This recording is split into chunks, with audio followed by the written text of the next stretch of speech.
তো নমস্কার।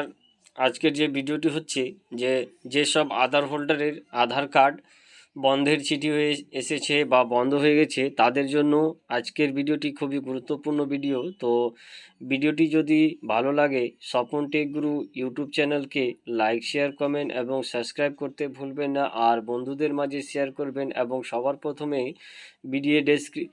ভিডিওর নোটিফিকেশন পেতে বেল আইকন ঘন্টিটিকে অন করে রাখুন। তো এরকম নিত্য নতুন টেকনিক্যাল ভিডিও পেতে আমার চ্যানেলটিকে সাবস্ক্রাইব করতে ভুলবেন না। তো চলুন এবার কি বলা হয়েছে যে রাজ্য সরকারের তরফ থেকে যে নতুন ওয়েবসাইটটি শুভ উদ্বোধন করলেন মাননীয় মুখ্যমন্ত্রী। তো এখানে আপনারা কিভাবে আপনাদের যে আধার কার্ড ডিঅ্যাক্টিভ হয়ে গেছে সেই ডিঅ্যাক্টিভের কিভাবে ফর্ম ফিল আপ করবেন অনলাইনের মাধ্যমে বাড়িতে বসে মোবাইলের সাহায্যে। তো এই সবে ডিটেল আপনাদেরকে জানিয়ে দেব যে আপনারা আমার ভিডিওর ডেসক্রিপশনে লিঙ্ক দেওয়া থাকবে, সেখান থেকে ক্লিক করেও আপনারা আপনাদের যে ফর্ম ফিল আপ সেই ফর্ম ফিল আপটি করতে পারেন, অথবা আপনারা আপনাদের ক্রোম ব্রাউজার গিয়ে সিলেক্ট করে আপনাদের টাইপ করে আপনারা সেই ওয়েবসাইটে চলে যেতে পারেন। তো চলুন এবার আপনাদেরকে দেখিয়ে দিই। তো ভিডিওটি স্কিপ করলে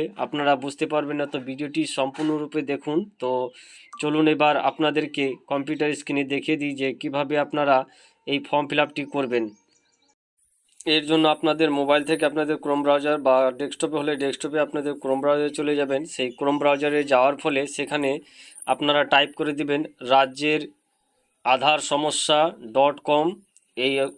এখানে ক্লিক করলেই এরকম করে ইন্টারফেসটি খুলে যাবে। সেই ইন্টারফেসটি খোলার পরে আপনারা এরকম দেখতে পারবেন। তো সেখানে আপনাদেরকে কি ফিল করতে হবে এবং কিভাবে ফিল করবেন। তো আপনাদেরকে জানিয়ে দিই যে আপনাদের কাছে অবশ্যই আপনাদের যে ডিঅ্যাক্টিভেটেড আধার কার্ড লেটারটি থাকা অবশ্যই প্রয়োজন রয়েছে, যাকে আপনাদেরকে স্ক্যান করে আপলোড করতে হবে। তো তার জন্য আবার ম্যান্ডেটরি রয়েছে যে আধার কার্ডের সাথে আপনার মোবাইল নম্বর লিঙ্ক বাধ্যতামূলক রয়েছে। তো এখানে আপনি প্রথম আপনার নাম ফিল করে দেবেন, তারপরে আপনাদের ডিস্ট্রিক্ট, তারপরে হচ্ছে মৌজা বা ব্লক বা পৌরসভা আপনাদের এখানে সিলেক্ট করে দেবেন। তারপরে আপনাদের যে আধার নম্বরটি রয়েছে 12 সংখ্যার আধার নম্বরটি এখানে পুট করে দেবেন। পুট করার পরে দেখতেই পাচ্ছেন, তো এখানে আপনাদের আধার নম্বর আপনারা পুট করে দেবেন। তারপরে আপনাদের যে ফুল অ্যাড্রেস রয়েছে সেই ফুল অ্যাড্রেসটি ফিল করে দেবেন। তো যেগুলো ম্যান্ডেটরি রয়েছে অর্থাৎ স্টার মার্ক রয়েছে সেগুলো হচ্ছে ম্যান্ডেটরি আপনাকে ফিল করতে হবে। তার সঙ্গে দেখাচ্ছে ভোটার কার্ড নাম্বার যদি থাকে আপনার কাছে তাহলে ভোটার কার্ড নাম্বার ফিল করে দেবেন। তারপরে বলছে অ্যাসেম্বলি নাম্বার, তো আপনাদের যে অ্যাসেম্বলির মধ্যে থাকেন আপনারা নিজের অ্যাসেম্বলি ফিল করে দেবেন। তারপরে আপনাদের যে পিনকোড রয়েছে এরিয়া পিনকোড, সেই এরিয়া পিনকোড বসিয়ে দিবেন। তারপরে রিমার্কস রয়েছে, সেই রিমার্কসে আপনাদের কিছু মন্তব্য আপনারা লিখতে পারেন, আপনাদের ইচ্ছাকৃতি মন্তব্য আপনারা যদি চান তো লিখতে পারেন, যদি নেই তো আপনার নাও ফিল আপ করতে পারেন, কারণ আপনারা যে কোনো মন্তব্য লিখতে পারেন। তো আপনাদের ইচ্ছাকৃতি হিসাবে সেখানে কোনো ম্যান্ডেটরি নয়। তাই আপনারা এবার দেখিয়ে দিতেছি যে আপনাদেরকে এই যে এখানে লেখা আছে চুজ ফাইল, সেই চুজ ফাইলের উপরে আপনাদেরকে ক্লিক করতে হবে।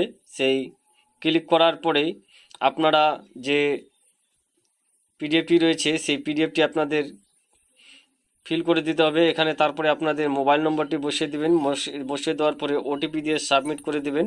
তারপরে আপনাদের সাকসেসফুলভাবে আপনাদের যে ডিঅ্যাক্টিভ লেটার রয়েছে সেই লেটারের সমস্যার সমাধানের জন্য রাজ্য সরকার সেই আপনাদের পদক্ষেপ নেয়। তো ভিডিওটি যদি ভালো লাগে স্বপন টেক গুরু ইউটিউব চ্যানেলকে লাইক, শেয়ার, কমেন্ট এবং সাবস্ক্রাইব করতে ভুলবেন না। জয় হিন্দ, বন্দে মাতরম, নমস্কার।